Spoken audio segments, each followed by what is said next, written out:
to the Intuitively Wild podcast. I'm your host, Rachel Levine. Living intuitively wild is about coming back home to ourselves. Here we talk about how to live connected to ourselves, others, and nature, and make a commitment to radical authenticity, vulnerability, and acceptance.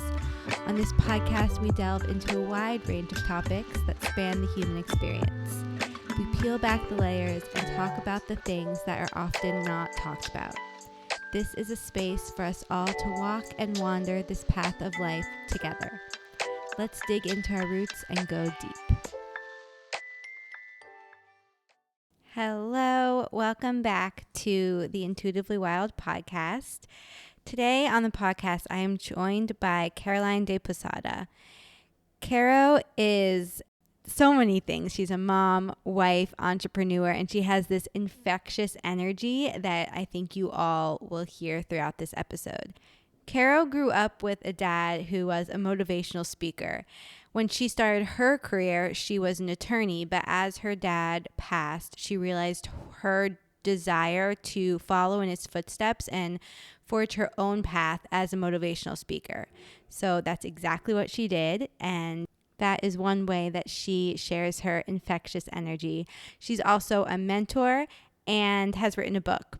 In this conversation, we talk about that transition in her career. We talk about dealing with her husband's alcoholism recovery and how addiction saved her marriage. We talk about the difference between choice and obligation, and we talk about choosing our realities and making our own meaning in the world. We also talk about not feeling shame and how Caro has never experienced shame in her life. We talk about how joy is not based on a perfect life.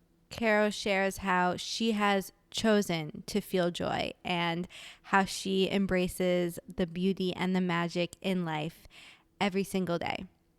I hope you're as inspired by this one as I am. Hello, Caro. Welcome to the podcast. Hi. I'm so happy to have you here. I've been so looking forward to this. The one question that really came to mind when I was thinking about our conversation is, what is one thing you wish people knew about you? On first glance or first thought, maybe a lot of people don't. I think the one thing I wish people knew was that my joy, my happiness, and my outlook on life is not based on a perfect life, right? So I've often looked at myself as a person who's like so lucky, and I have so much joy, and I live this amazing, incredible life, and that energy, I think, gives off this vibe that like nothing goes wrong in my life. Like I have no issues. I am all privileged. And when I reflect and I look back at all that I've been through, I realize that I've gone through a lot of struggles, but my perception has always been that of a lucky person. And then people perceive me to be that way. So I think if I wanted somebody to know something, it would be like, hey, I've been in the trenches. I've struggled. I've had it rough. I've had some things that are not lucky. And yet I feel like the luckiest human alive. And do you think that mindset comes naturally to you, or was it something that you worked to cultivate? That's a really good question. And it's like the nature nurture question. And the most honest answer is that I'm not sure. And the reason I'm not sure is because my father was a motivational speaker and a psychologist. So ever since I was 7 years old, I've been exposed to the world of personal development. I grew up in the world of personal development. So I'm not really sure if I was born just with a natural disposition for positivity and hope, if it's just like in me, my nature, or if it was really a product of the teachings of my father. I'm not sure. To me, it probably is a little bit of both, because I think that in those kinds of situations, it can go either way. My mom is also a therapist, a psychologist, and I get a lot of that insightful thinking and way of looking at life from her. And at the same time, I know people who have parents who do certain things and they go in the complete opposite direction and they want nothing to do with that and it doesn't resonate with them. So I think it probably is within you and also was brought out in you. Yeah. Yeah, I think so too. And I just think I think I've a lot of the experiences that I've had in my life, I have learned how to make them meaningful, and I have become more of that through those experiences. So I agree with you. I think it's a little bit of both. Yeah, I have found that we make the meaning in our life. I always am meaning seeking. Like I like to make meaning of things. And what I've discovered is that we decide what the meaning is. Mm, And we decide if something has meaning, we decide what it means to us. And that can either be a really beautiful, life giving thing, or it can be defeating and disheartening. yeah. There's an exercise. So I'm an attorney in like by trade, I'm a lawyer. I don't practice law right now, but that was like my upbringing. But one of the things that I had the hardest time with when I was in law school was I was in a criminal defense class, or like a criminal class, and then we were talking about these facts, and about interpreting the facts on this, for this case, right? And it would be all about like creating arguments, like did the police officers do what they were supposed to do? Did they was their rights read? All these things, right? And I had this tendency, this need, like, but why are we having these arguments? This guy's guilty. Like it says it here on the thing, he's guilty. And they'd be like, well, yeah, he's guilty, but that doesn't mean that they didn't do the right thing, that they did the right thing. And there was like all these fact scenarios where you could have one set of facts and interpret it in two different ways. Like there was the prosecution and then the defense, and both of them were using the exact same facts to fabricate a completely different argument. So that experience during law school was very eye-opening for me, because I went from a 2 + 2 = 4 thinking, like this is black or white, to I live in the worlds of gray. So then later in my life, I was given this exercise where they were like, grab your life and write down 30 facts about your life, right? And you write down, and then the exercise becomes, tell a story using those same facts in your favor or against your favor. The facts cannot change. And I was able to do that in a really powerful way, because I had learned that skill as being a lawyer. I can go against something or for something. It was a skill that was like, that I had to beat into myself because I didn't really understand it, but has changed everything, because I've realized that we think that the meaning to our lives is based on a set of facts. And in reality, we can have those same facts and you can interpret them very differently than me. And I bet you I can come with a counter argument to your argument as to why that's in your favor or more meaningful or positive or negative or both. I love that story. And I think that's so powerful. And I believe that's an exercise that everyone should do, because so many people live their lives in the black and white, and in this is fact, this is how the world is viewed, and especially when it comes to their own story, like this is my story and this is the truth about it. And of course that is your truth, but that doesn't mean it's the truth. And if we're all able to see from other people's perspectives and see all the different truths, I think it would make the world a more open-minded, welcoming place for us all to live. Amen to that.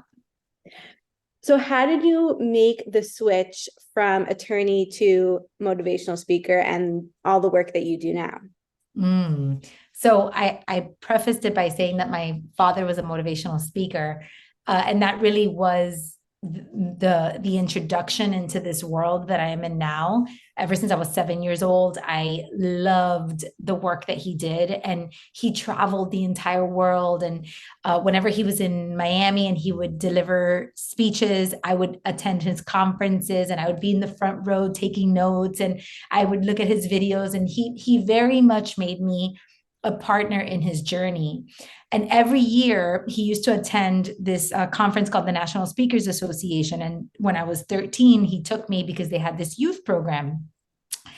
And once he exposed me to that conference, it was like my life changed. It was 5 days of uninterrupted time that I had with this man who was divorced from my mom, who's traveling all over the world. It was like these 5 days that I got to spend with him at this conference and learn all about the work that he did, why it mattered that he was away. Like, these 5 days were life changing. And we did it every year for 13 years in a row.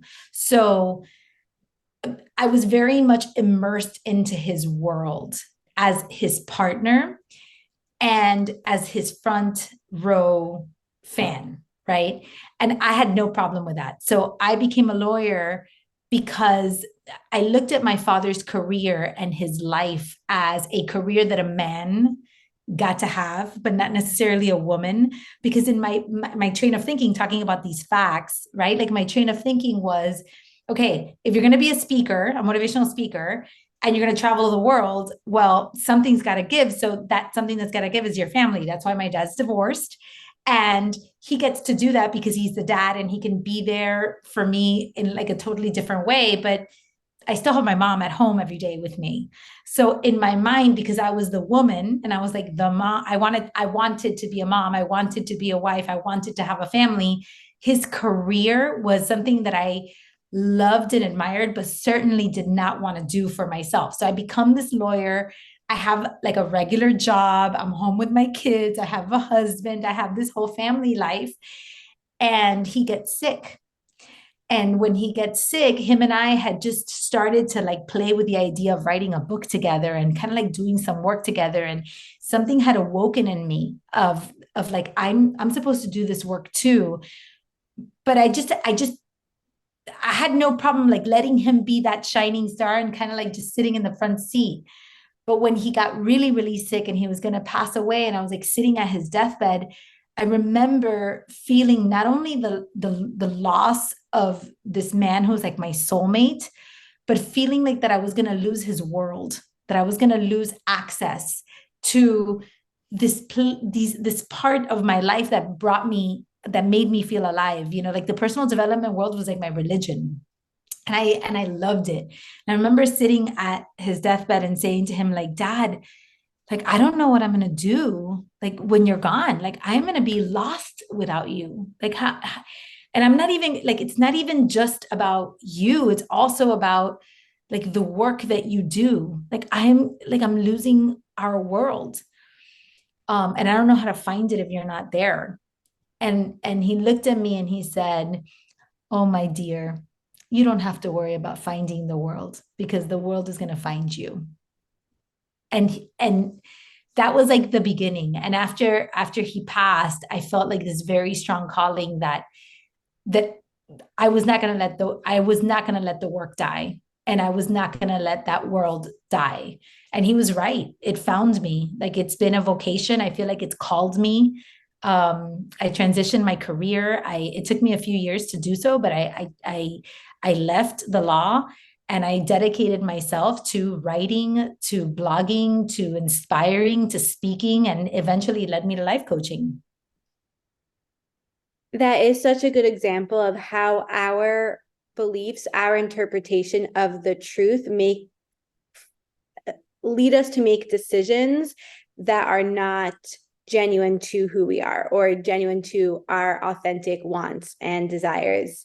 And when we're able to peel that back and see the gray area, we can make a different decision. When you tell that story, it's so inspiring and moving, and you tell it very smoothly. But I'm sure that there was a lot of hardship and hard work and murky waters that came with the transition into starting your own business. So I'm Mm. curious how that looked for you, how that felt for you, and how the people around you responded to that, because now you're shifting identities. And I'm sure that was a big transition for you and your family. It was huge. Um, and you're right. There was a lot of murky waters. And the first challenge and obstacle, which is something that, if I'm being completely honest, has taken me all these years to get over, is the idea that I was carrying a legacy and that I was following in the footsteps of this man who, in my opinion, was larger than life and was like so successful, and feeling like I just couldn't fit in his shoes, like not like really feeling like I wasn't what he was. And for many reasons, amongst them, that I was a mom and my family was my priority. So even the model didn't fit my lifestyle. Like the model of his work didn't fit my lifestyle. So the first obstacle and the first challenge in this transition of identities was owning my worth and my place in the world, and like wearing my own shoes and saying that's good enough. Like it's good enough to be me, to do things my way, and to be different, even though I am still carrying a legacy of greatness. So that was like number one. Um, as far as the way that it affected other people and the identities issue that comes into play, one of the number one comments that I would get was, "Why'd you bother going to law school and paying all those money in loans so that you could like not be a lawyer?" Right? Like it just felt, for a lot of people, it felt like a waste of time and a waste of money and like a waste of a career. And it was a really great and powerful shift for me, because what I got to respond is that I didn't go to law school so that I could practice law. I went to law school so that I could have the choice to practice law. And I could also have the choice not to. And I think as women, we are living in a society right now where we have more choice than ever, and we confuse choice for obligation. And choice is not the same thing as obligation. Just because you went to law school doesn't mean you have to practice law. Just because you can be a career woman doesn't mean you have to be a career woman. Just because you're a mom doesn't mean you have to be a stay-at-home mom. But it also doesn't mean that you can't be. Just because you can have it all doesn't mean you want it all, right? Like, I think we have so many choices, and we forget that those choices are a gift and a privilege, and that it is our responsibility to choose wisely. That was definitely something I needed to hear. The fact that we always have a choice, and choice is not obligation. And also, I believe that we're called to do something for a reason, but it might not be the surface level reason. So maybe you weren't called to go to law school to be a lawyer forever, but you were called to do that, and it added something to your life. You took so much from it. You learned so much from it. You are the person that you are today because you did that. And it didn't have to be because you're a lawyer forever. And Of course. again, it's coming back to that gray area, seeing things in a different way and embracing your own path. And I think that relates to fitting into our own shoes instead of needing to fit into other people's, and walking our own path instead of needing to walk the path that someone else laid out for us. Listen, if I didn't go to law school, I wouldn't have met my husband. Like, and I live the most beautiful, blessed life with my husband and my three kids, and I couldn't imagine it have gone any other way.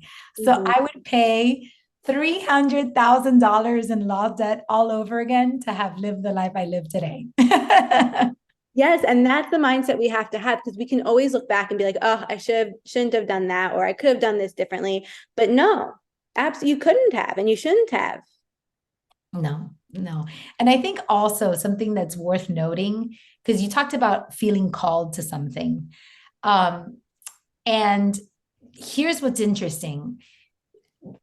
Oftentimes, and you'll hear this a lot if you ever talk to a lawyer, like there's a lot of lawyers who are like, I'm a recovering lawyer, right? Like I'm a recovering attorney. Like if it's like a disease, for whatever the reason, like lawyers have like a bad rap. Um, but I enjoyed being a lawyer. I enjoy working. I'm a person who enjoys work and I enjoy what I do.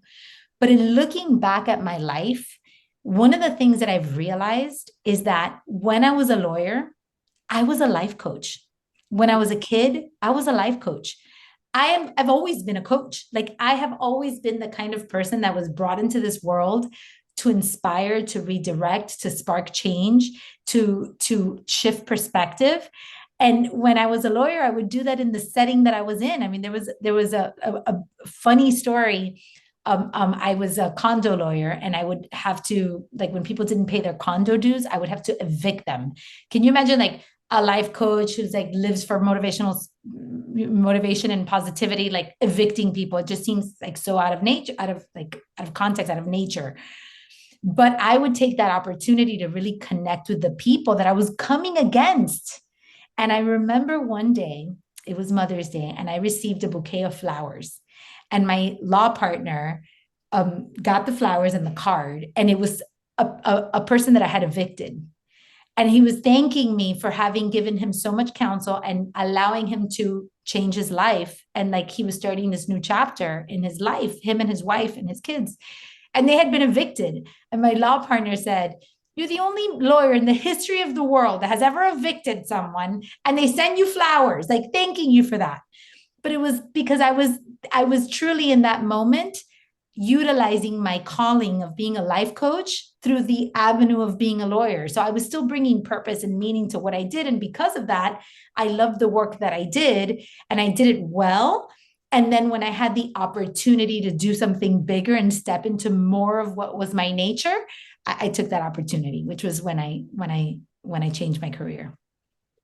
And that just shows that it doesn't necessarily matter what you're doing. It matters how you're doing it. And you bring yourself with you wherever you go. You have your gifts and you integrate them into every area of your life. And there are so many different lawyers, there are so many different motivational speakers, and they're all different because we all do our things in different ways, and that's how it's meant to be. And I think that this speaks to the fact that our purpose can be found in the small moments. Our purpose can be walking a stranger home or helping someone when they're in need, because we're bringing our gifts to that and we're making beauty and meaning from that, like we were talking about before. Yeah. And it's about not waiting.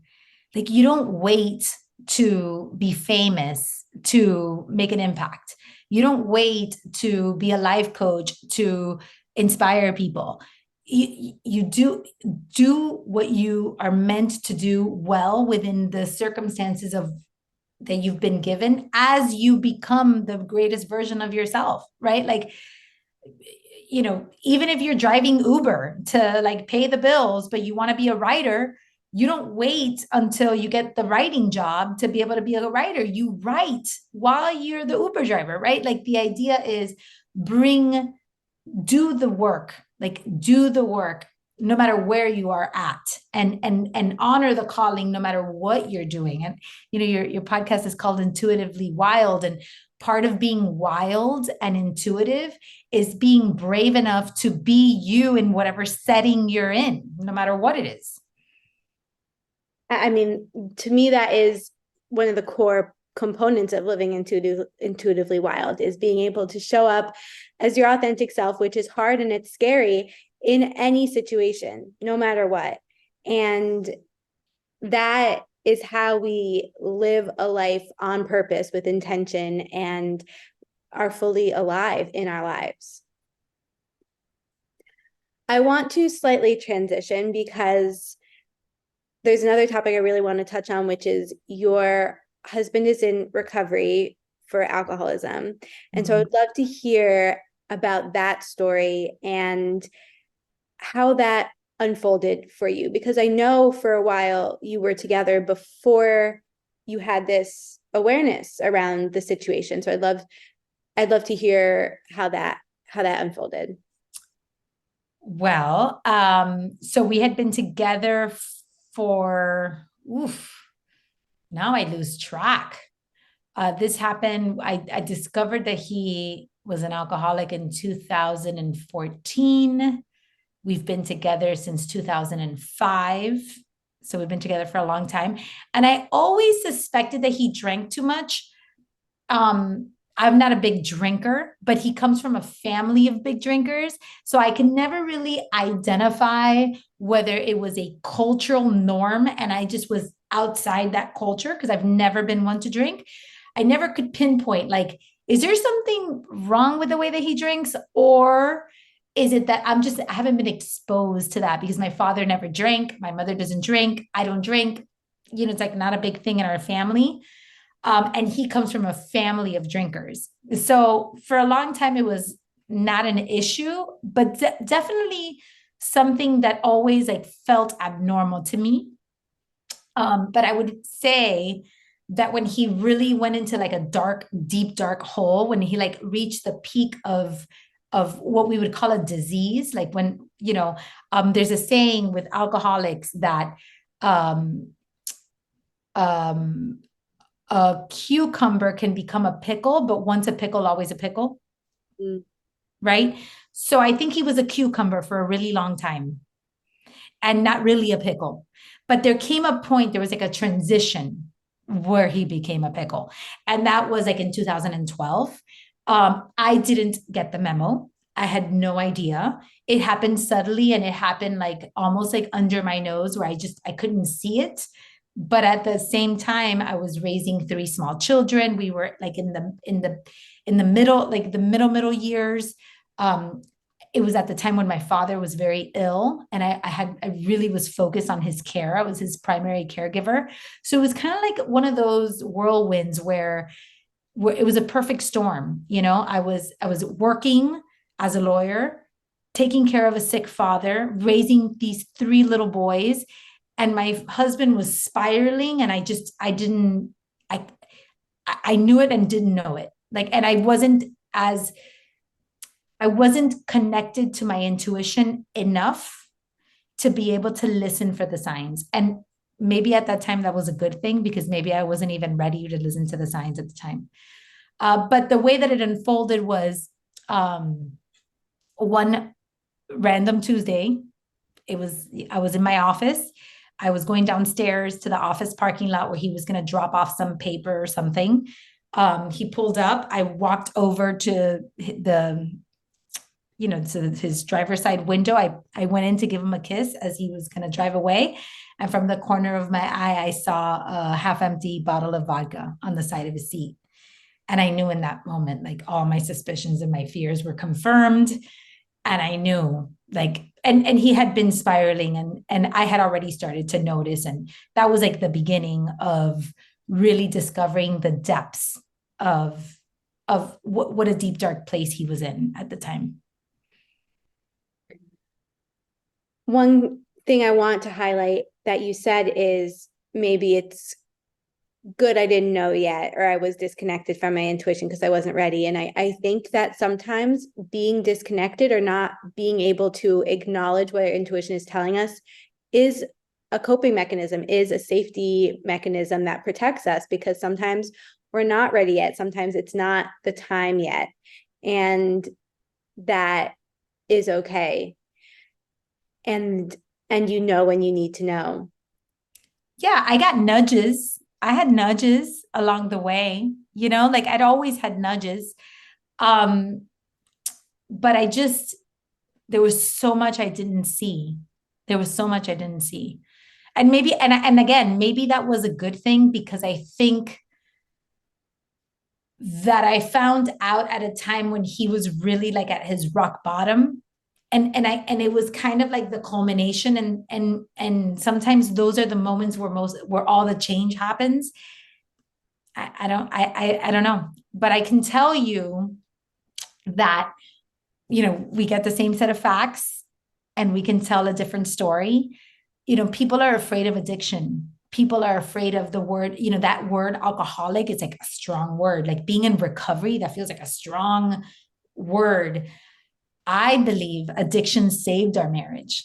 I am so deeply grateful for his addiction. I'm so deeply grateful for the alcoholism, because that was the turning point. That was the impetus to like create the highest version of this human. Like he grabbed the same person, and I've said this to you, like he grabbed the same personality traits that made him sick, and he used them to become his superpower, like to claim his strengths. So I think it was like the best thing that could have ever happened to our marriage, and I'm so deeply grateful for the man that he is and who he's become as a result of it. Yes, yes, I relate to that a lot because as I've told you, as most people listening to this podcast know, I'm in recovery for an eating disorder, and that can be a scary or uncomfortable thing to tell people because of the assumptions that comes with it or the heaviness of the words. But I'm in the same mindset of I am so grateful. Mm-hmm. I am so grateful for my journey. I'm so grateful for what I went through, and I wouldn't be who I am today if it wasn't for that. I wouldn't be this version of me, and I wouldn't be able to show up in life and the relationships and work in the way that I am if I hadn't gone through that. And most people, pretty much everyone I talk to who is in a solid place in their recovery and through the rock bottom, has a similar sentiment. They express gratitude for what they have been through because it's made us the people that we are. It's just where you tap into your resilience, where you tap into your superpower is usually where the most pain comes from. And addiction, and illness and eating disorders and trauma is usually a place of great power. And most people look at it as something negative. Most people look at it as like, oh, I can't believe what that poor person had to go through. And I would say that for those that are in recovery, they are the lucky ones. Like you are the lucky one because you have seen you've been called to a higher vibration in your life because of the pain that you have gone through. And there's two kinds of people. There are some people that never grow through, like they don't have enough trauma in this life to be able to grow to their highest version of themselves. Like it's almost like they're spared, but to their detriment. And then there are the unfortunate souls that have been given the trauma and do nothing with it. I do believe that my trauma, my past has allowed me to see the world in a whole new way, like I was saying, and see it from that gray area, to see other points of views, to be able to meet more people and help more people because I no longer just see things from a black and white viewpoint or from my view of the facts. I have seen too much. I've learned too much. I've been through too much to just believe that my facts are the facts. Mm-hmm. And I think that that's something that recovery can really give to you. Yeah. And recovery also gives possibility. Mm. It gives possibility, so many of us think that our the fabric of our lives is kind of like is what it is. It's like we were either born on third base or we weren't. We're either lucky or we're not. We're either sick or we're not. And in reality, there's so much possibility in a life. And when you can see a true transformation, like you've had a transformation, you're the caterpillar who's become a butterfly, right? Like you've actually lived it. My husband is true transformation. I believe I am true transformation, even though my path hasn't been personal addiction or personal something personal to recover from, but I had to be a very powerful version of myself to hold the space and to create the container to allow my husband to rise. Sometimes I believe truly that had he been like in a different relationship with another woman, he may not have been able to rise, right? Like it required me to hold a certain space and have a very clear boundary and be very powerful. I had to like really step into my power. So I was indirectly affected by addiction and by recovery, but in that I found my possibility too. Absolutely. And I think that the people who help others through recovery, through their rock bottoms, are so strong and are so powerful. It does take a certain type of person, because I think it can be all too easy to give in and let people, like let addicts, let mental people with struggling with mental illness get away with certain things, and you can't let them. And that's another reason why helping people in their rock bottom can be important versus beforehand, because and why the timing was perfect, because before that maybe neither of you were ready. And I know if someone had tried to help me before I was ready, it wouldn't have helped. Like there was no there was no helping me, there was no changing me. But then once I was ready, I was ready. And that doesn't mean it was easy or I didn't fight, but the timing was aligned. And it sounds like that was the same for you and your husband. Yeah, we are very lucky to be on the other side. A question that comes up when I think about this is around shame, because I do think that sharing these stories can bring up shame for people, and it shouldn't. And that's one reason why I love talking about it, is because I think the more we talk about these things, the less shame there is. But what is something that you have felt shame around and have worked through, and now you've learned to accept it or talk about it or even love it? That's such an interesting question. And I think my answer may surprise you, but I don't think I've ever experienced shame. Wow. Like real, true shame. Like there's things that I am not proud of, maybe decisions I've made where I'm not 100% proud of the decision that I made, or I feel like I could have done that better. There's times where I've been embarrassed, but I've never felt ashamed of who I am. Has there ever been a time when you've tried to hide something about yourself from people because you're scared of how they'll judge it or perceive it? No. Wow. No. I've no. No. The only thing that comes to my mind is once I was in a relationship where I wasn't proud of the relationship. I wasn't with somebody that was the right person for me. And I knew that I wasn't with the right person for me. And I knew it was an aligned relationship. And I wasn't proud of that relationship. And I knew I had to get out of it. And that was really hard for me to do. That would be the only time that I would ever think that maybe at that time, maybe I felt shame that I was like in this relationship I shouldn't be in. Maybe that would be like the one thing. But in terms of the way that I live my life, I don't live a life with shame. That's just something that I don't. I've actually lived my life pretty aligned with who I am, like with my principles and my values, with the exception of that one particular relationship when I was a little younger. But no, no, I don't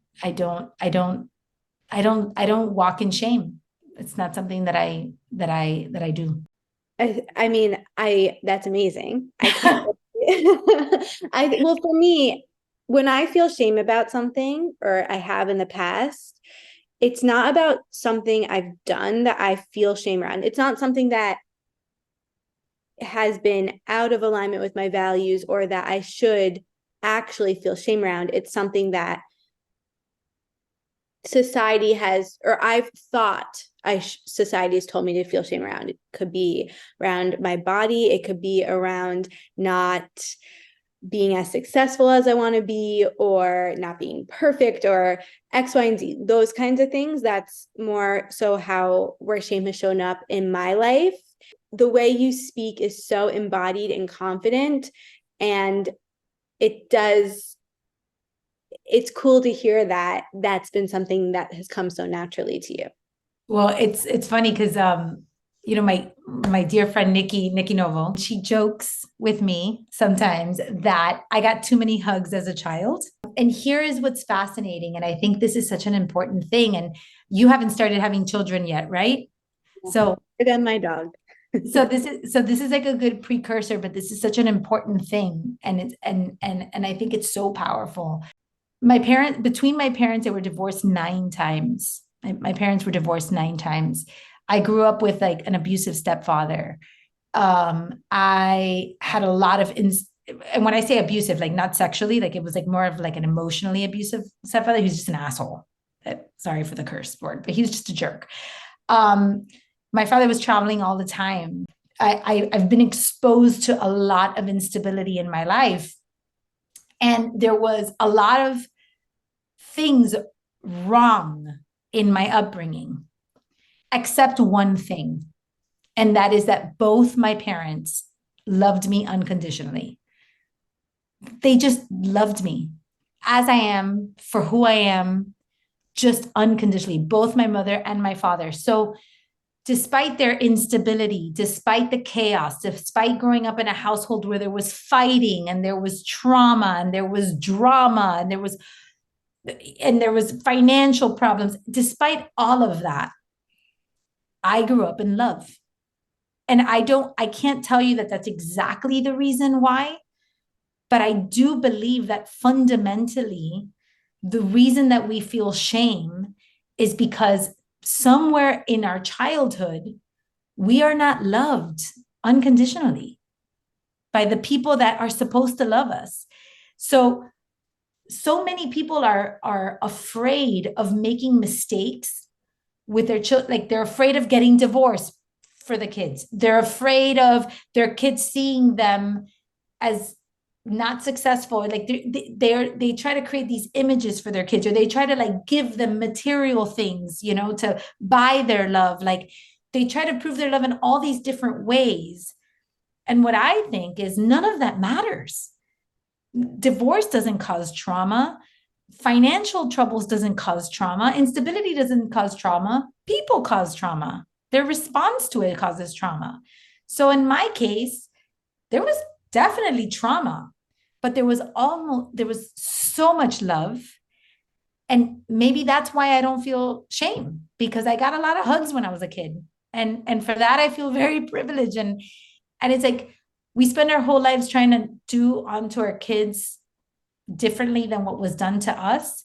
And in my particular case, when it comes to my parents, I've done things differently. Like I've been in a marriage for 17 years when, that kind of like beats like 3 or 4 of my mom's marriages, like I've been married longer than some of their marriages combined. So I've done that differently, but I can only hope that I love my kids the way my parents loved me. And if I do that, I have won in this world. There's so much to be said for that. I do think that it's not only how we are loved, but how we are seeing others love themselves. Because I don't think it's not because I can say I was loved unconditionally. I'm so grateful for my parents and their marriage and my family. And I feel like sometimes how I perceived others loving themselves has impacted my inability to always unconditionally love myself. That's so fascinating. And you're right. And therein lies where we talk about nature versus nurture, because I don't think my mother loved herself the way she should have. I don't think my mother honored herself the way she should have. And for whatever the reason, I learned from that. Mm-hmm. And I didn't copy that behavior. I learned how not to do that. And I can't tell you, I can't tell you why, exactly why. Maybe it's because my father was a personal development guru and maybe he kind of like brainwashed me. Sometimes I feel like he brainwashed me. Like, I'll give you an example. This is a funny one, but like I used to tell him some of the like stories. Like, I'd get in the car, he'd pick me up for the weekend or whatever, and I'd get in the car and my mom and my stepdad had this horrible fight, and he was like throwing the phone. We had like cord phones, like on the wall, and he would grab it and he would throw it across the room, or he'd get in a fight with my brother. Like, there was like all this stuff that would happen. And I'd get in the car and I would tell my father what was happening in my home. And his response would be, my God, you are going to be such a resilient adult, because you're learning how to handle so many incredible things. Like, nothing's ever going to bother you, nothing's ever going to hurt you. Like, you're like the strongest person ever. Like, if you could handle that, you could handle anything. I don't know if it's just that I believed him, or or it was in my nature, but I was just like, I learned from that. And I was like, I will not live in that reality. I will create a different reality. And that was it. Who's to say the exact reason why that is where your brain went? There's so many different reasons, but it comes back to your ability to see that you had a choice and that you had options and you could make a different choice for yourself and live a different life for yourself, and also believe different things for yourself. Me not feeling shame, right? Like, it would be very easy to be like, oh, well, she doesn't feel it. And, lucky her, she never felt it. And there's another way of looking at it, which is, I don't have to feel that. I don't have to participate in that. Maybe that was true in my past, is not true today. I don't have to engage with that, or this reality doesn't serve me any longer.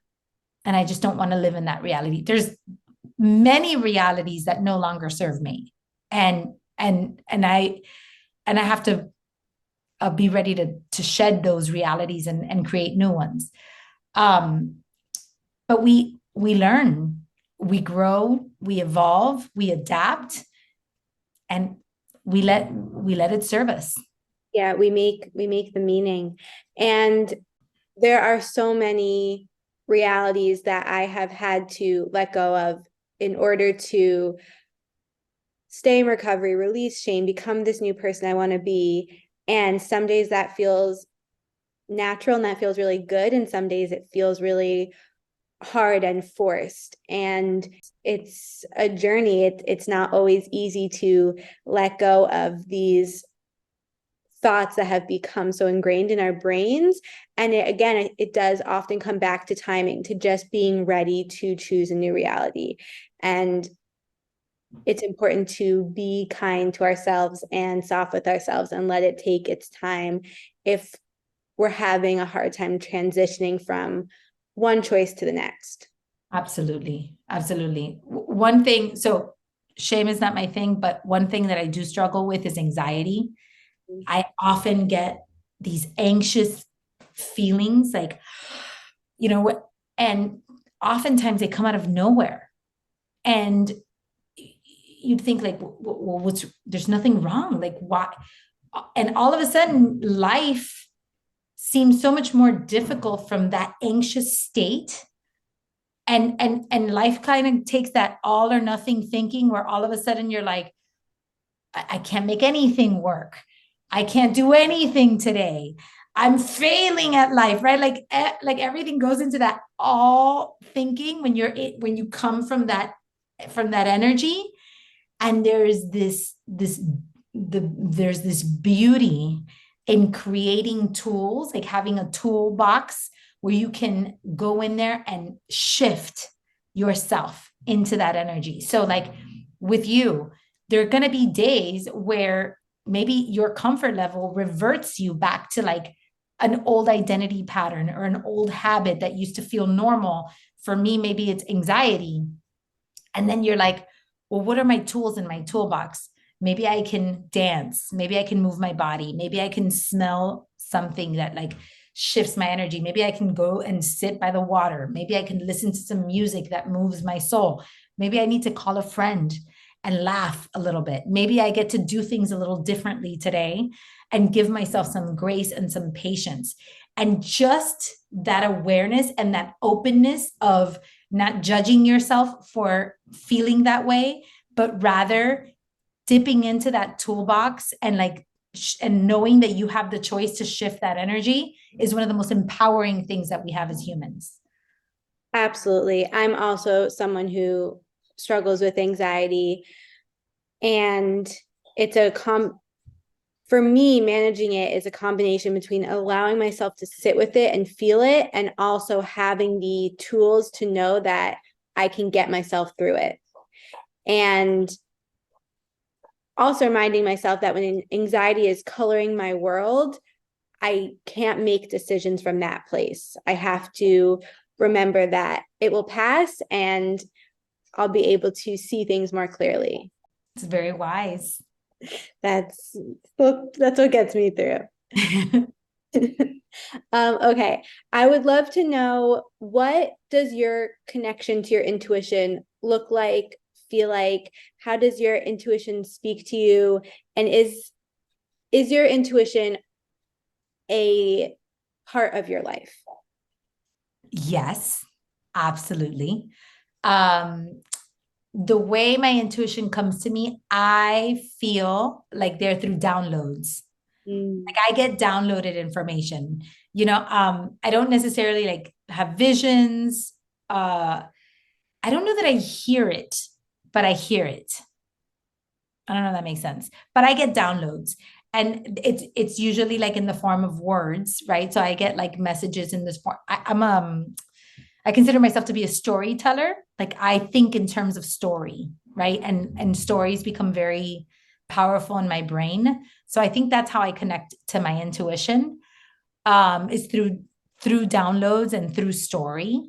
Is there a practice that you have to strengthen that connection and connect with it daily, or is it when it comes and I just lean into it? Writing is my practice. Yeah. The more I write, the more intuitive I become.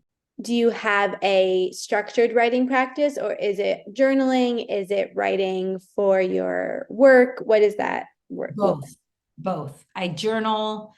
I write for my work. I write blogs. I write on Instagram. I wrote a book, and a lot of journaling. But writing really like gets my flow.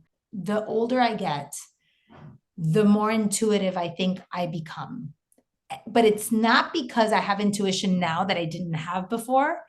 It's because I trust myself more now than I did when I was young.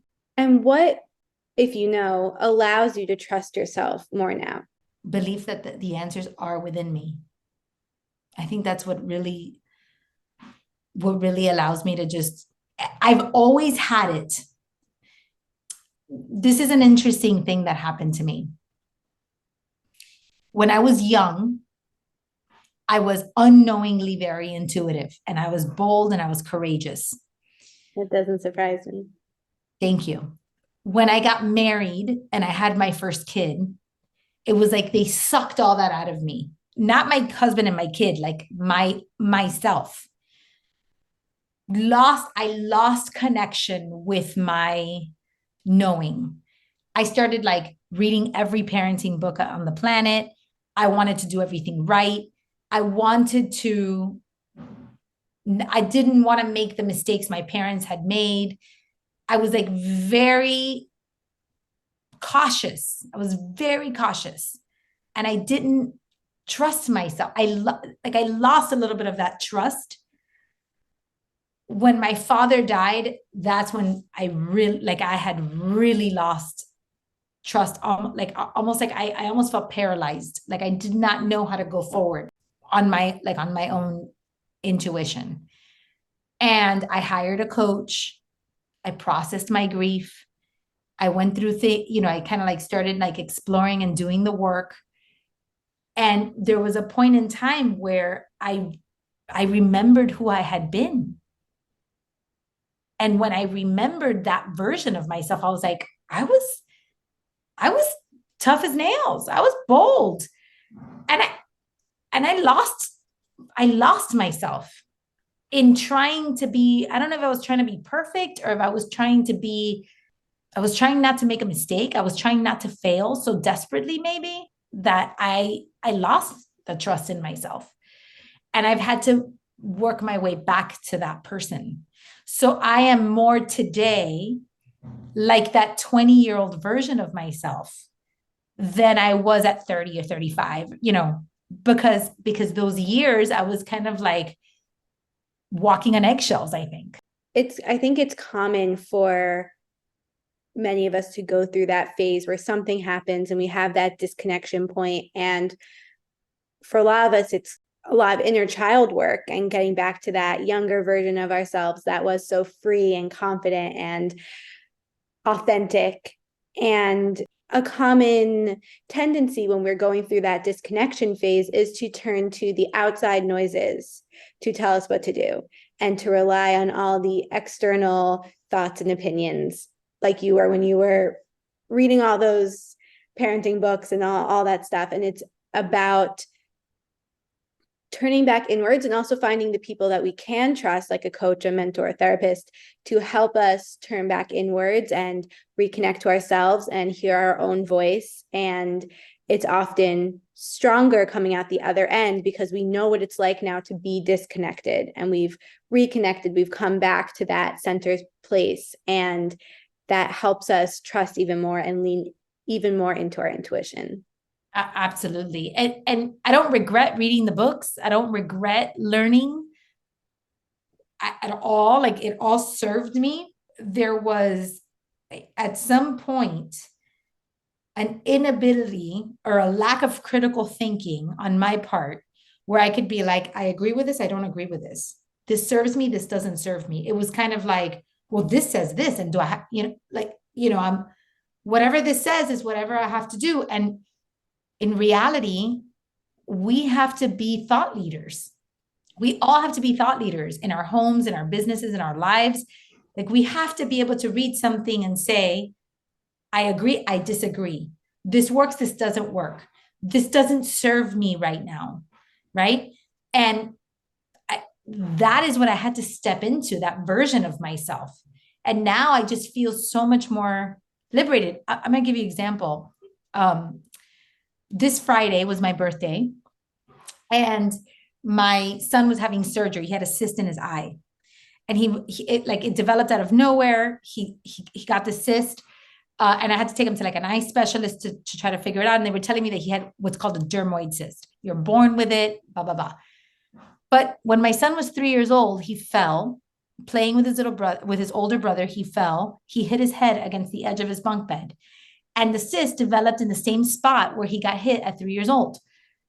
So all this time that he's had this cyst developing, I've been telling all the doctors, like, hey, he fell when he was 3, and it's like in the same spot. And I would like grab the picture and I'd show them the picture and I'd zoom in and be like, look at the cut. It's exactly where the cyst is. Like, doesn't that seem like a coincidence?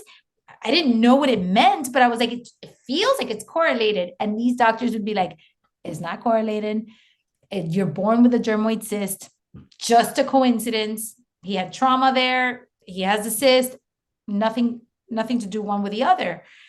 But I kept that with me, and like the cyst eventually like changed. I had to take him to the emergency room. They finally scheduled him for surgery. They were like, we're going to remove the cyst, and they're removing his cyst on my birthday.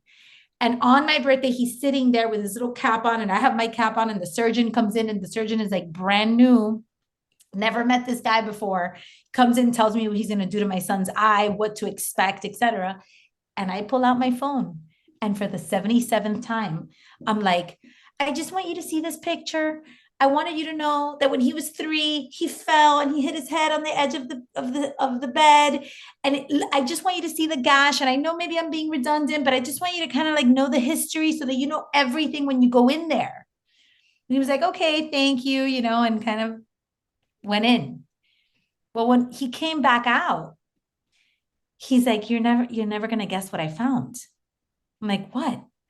My son has had a 1.5 centimeter piece of wood lodged into his bone for the last 7 years.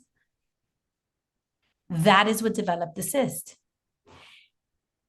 Now, here's what's interesting. When I was sitting waiting for him, I was waiting for the surgery. They told me that the surgery was going to take anywhere between 30 minutes to an hour and a half. And it had been an hour and 20 minutes. And when I tell you that anxiety started to stir at an hour and 20 minutes, it started to stir. All of a sudden, we were close to 2 hours and they had not come out of that surgery. And imagine all the things that I thought could be happening to my 10-year-old. And my instinct, my original instinct was call my friend Nikki and ask her if he's going to be okay. Like she could tell the future for me, right? Like she could tap into my intuition and tell me if he was going to be okay. That was one instinct. The other instinct was get on my Kindle and read my daily stoic message, because it's like a daily thing. Read today's daily stoic message to see if there was a message for me. And something inside of me said, don't make the call. Don't read the book. Stay with these feelings. And I sat with those feelings and I felt that anxiety. And I was like, I don't need to call Nikki to find out if everything's going to be okay. I don't need to read a book for a message. I need to just sit here and know that I am okay. And I processed my own feelings, my own anxiety. I went through it and I waited. And as I waited in that like that yucky discomfort, I was all by myself because my husband wasn't allowed to come. They only allowed one parent in.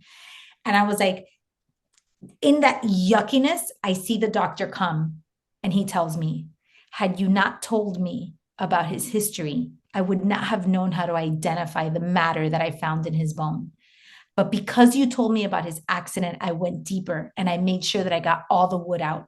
And I was super careful and I knew what to look for. So thank you for telling me.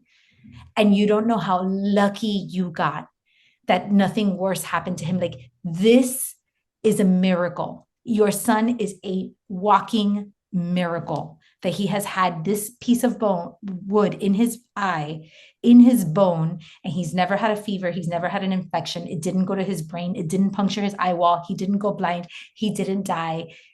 Like, this is an absolute miracle. A few minutes after that, I grabbed the book of the Daily Stoic and I decided to look at and read the reflection. And the reflection was about sitting in your feelings and dealing with grief and mortality. Had I read it before, when I was in that yuckiness, I may have interpreted it as, get ready, your son's going to die. But by reading it afterwards, what I read was, trust your intuition, sit in your feelings, right? Same passage. It would have been a completely different interpretation because of where I was at.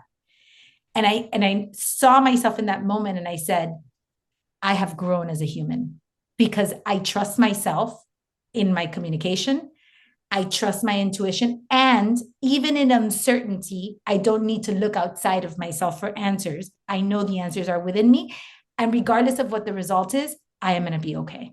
That is one of the most powerful stories I've ever heard and sums it up so beautifully on listening to your intuition, trusting the timing, making your own meaning, sitting with the feelings, and being okay with being uncomfortable and not knowing, and just trusting, and also being confident and using your voice and not letting people shame you into being quiet. It's so powerful. I'm so glad your son's okay. And what a gift on your birthday. The gift of my life. It was the gift of my life that he was okay. So we touched on this a tiny bit, but living intuitively wild means living dedicated to your true, authentic self, no matter what. How do you feel like you live intuitively wild? Everything I do. My whole life is intuitively wild. Everything I do, from the career that I've chosen to the work that I do, to how I raise my kids, to how I live in my marriage, to the friends I choose and the people I surround myself with. Um, I live in my true authentic self. And the more that time goes by, the more I step into it boldly and wildly and all with purpose, all with meaning, all with intention, and all with the perspective that life is truly rigged in my favor, even when I don't like the results. I didn't touch on your human design so much, but there's so much in your human design that is so powerful and really aligns with who you are and what you do and how you show up in the world. And one piece that shows up is this ego center, which is your willpower and your heart and your motivation to have this consistent energy to speak what you want and speak your truth. It shows up in so many motivational speakers. And I feel like that is the energy that you embody. And it's really powerful. Thank you. I want to hear more about that. I would love to read your You're chart. gonna have to, when we get offline, you're gonna have to tell me about my human design. Don't have to ask me twice. Okay, so please tell everyone how they can work with you, how they can connect with you, all the things, because I know that every time I connect with you, it's so inspiring and life-giving to me. And I know that others feel the same. Thank you. Thank you. You can connect with me. You can go to my website, carolinedeposada.com. I'm carolinedeposada.com on Instagram and on Facebook and on LinkedIn. I am a life coach, so you can schedule a consult with me if you want to work with me one-on-one. And that's pretty. Oh, and you can buy my book on Amazon, Looking Over the Edge. Yes, I didn't know you had a book, so Yeah. I am so excited to go buy it and read it. And I also read The Daily Stoic, and I love that book. Oh, I love it. I love it. I love it. And Looking Over the Edge is an intuitively wild story. So you're gonna love it too. It's about facing fear, finding your way, and all the lessons in between. That sounds perfect. So Yeah. aligned. Well, thank Yeah. you so much for being here. It means a lot to me. Thank you. Thank you for hosting me. And I can't wait to see all the amazing things that you're gonna do in your life. I love the work you're doing. I love the energy in which you are showing up in the world. And I love the braveness in calling people to connect to their intuition, to be wild, to be true, and to like make the most out of this life. So congratulations. Thank you so much. Thank you so much for joining me on this episode of Intuitively Wild, the podcast. I hope it helped deepen your connection to yourself, sparked some insights, and inspired you to live intuitively wild. If you enjoyed this podcast, it would mean so much to me if you would share it with others and leave a rating and review. And please reach out to me. I would love to connect with you. I will see you next time for more magic.